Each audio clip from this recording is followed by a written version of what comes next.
ഈ പശ്ചിമേഷ്യയിലെ സംഘർഷം നമ്മളെ വല്ലാണ്ട് അലട്ടുക. അത് ആൾക്കാർ വിചാരിച്ചു ഏതെങ്കിലും ഒരു നാട്ടിൽ എന്തെങ്കിലും നടന്നാൽ നമുക്കെന്താണ്. ഇപ്പോൾ കേരളത്തിനെയാണ് നന്നായി അത് ബാധിച്ചു തുടങ്ങിയത്. എന്ന് വെച്ചാൽ വീട്ടിനകത്തേക്ക് യുദ്ധം വന്ന് കയറി കഴിഞ്ഞു.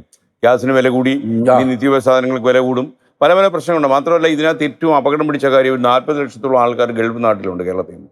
നാളെ എന്തെങ്കിലും സംഭവിച്ച് ഇവരിൽ കുറച്ച് ആൾക്കാരെ മടങ്ങി വരേണ്ട അവസ്ഥ. കോവിഡ് കാലത്ത് 2 ലക്ഷം വന്നപ്പോൾ തന്നെ നമ്മൾ ശ്വാസം മുട്ടി. അപ്പോൾ ഒരു കുറേ ആളുകൾ വരാനുള്ള ഒരു സാഹചര്യം ഉണ്ടായാൽ അതിനെക്കുറിച്ചൊക്കെ നിങ്ങൾക്കൊരു കാഴ്ചപ്പാടുണ്ട്? നമുക്ക് കാഴ്ചപ്പാടുണ്ട്. പക്ഷേ കാഴ്ചപ്പാട് ഉണ്ടാകേണ്ട, കോവിഡിന്റെ ഒരു ദുരന്തം കണ്ടവരാണ് അവർ, ഇപ്പോഴത്തെ ഗവൺമെന്റ്. എന്ത് പ്ലാനിങ്ങാണ് ഉണ്ടായിരുന്നത്? അന്നത്തെ അത് നടന്നുപോയി. ഇത്തരം സന്ദർഭങ്ങൾ വന്നാൽ നേരിടാൻ ഇപ്പൊ ഈ പശ്ചിമേഷ്യൻ യുദ്ധം തന്നെ, വെസ്റ്റേൺ ക്രൈസിസ് വന്നപ്പോൾ നമ്മൾ മനസ്സിലാക്കേണ്ടത്, ഇന്ത്യ ഗവൺമെന്റിന്റെ ഫോറിൻ പോളിസി അതിനകത്തൊരു പ്രധാനപ്പെട്ട ഘടകമാണ്. ഒരു രാജ്യത്തിന്റെ രാഷ്ട്രത്തലവനെ എന്തോ കാരണമായിക്കോട്ടെ, ഇസ്രയേല് അമേരിക്കയുമായി ചേർന്നിട്ട് പിടിച്ചോണ്ട് പോയി കൊല്ലുമായിരുന്നു. ഒരു രാജ്യത്തിന്റെ രാഷ്ട്രത്തലവനെയാണ് കൊല്ലുന്നത്. അവരുടെ ആത്മീയ നേതാവാണ്, അതിനപ്പുറത്തായ അദ്ദേഹം രാഷ്ട്രത്തലവനാണ്. അയാളെ സത്യത്തിൽ യുദ്ധങ്ങൾക്കും ഒരു നീതിയുണ്ടല്ലോ, യുദ്ധനീതിയുണ്ടല്ലോ. അതുപോലും പാലിക്കപ്പെടാതിരുന്നപ്പോൾ നമ്മൾ ഒരിക്കലും മിണ്ടാതിരുന്നിട്ടില്ല. ഇന്ത്യയുടെ വിദേശ നയം എല്ലാ കാലത്തും നമ്മൾ സമദൂരം പാലിക്കും എല്ലാവരോടും.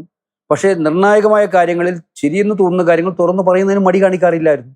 ഇത് വന്നിട്ട് ഒരു രാഷ്ട്രത്തിൽ, ഇപ്പം നാളെ ഇന്ത്യയുടെ പ്രധാനമന്ത്രി ഇതുപോലെ ഒരു മിസൈൽ ആക്രമണത്തിൽ മറ്റൊരു രാജ്യം വന്ന് ഒരു മുന്നറിയിപ്പും ഇല്ലാതെ ചെയ്യാന്ന് പറഞ്ഞാൽ ഒരു അപലപിക്കുന്ന സാഹചര്യം പോലും ആദ്യത്തെ 2-3 ദിവസം ഉണ്ടായില്ല. ശ്രദ്ധിച്ചറിയും, അത് മൗനത്തിലായിരുന്നു, പൂർണ്ണമായി മൗനത്തിലായിരുന്നു. അവസാനം ഈ പരാതിയും പ്രശ്നങ്ങളും വന്ന് കോൺഗ്രസ് ശക്തമായി നിന്നപ്പോഴാണ് നമ്മുടെ വിദേശകാര്യ സെക്രട്ടറി പോയിട്ട് പിന്നെ നമ്മുടെ എംബസിയിൽ ഇറാൻ എംബസി പോയി ഇരുന്നിട്ട് ഒരു അനുശോചന സന്ദേശം ഒപ്പിട്ടത്. അപ്പോഴും പ്രധാനമന്ത്രിയുടെ സ്റ്റേറ്റ്മെന്റ് പോലും വന്നിട്ടില്ലായിരുന്നു.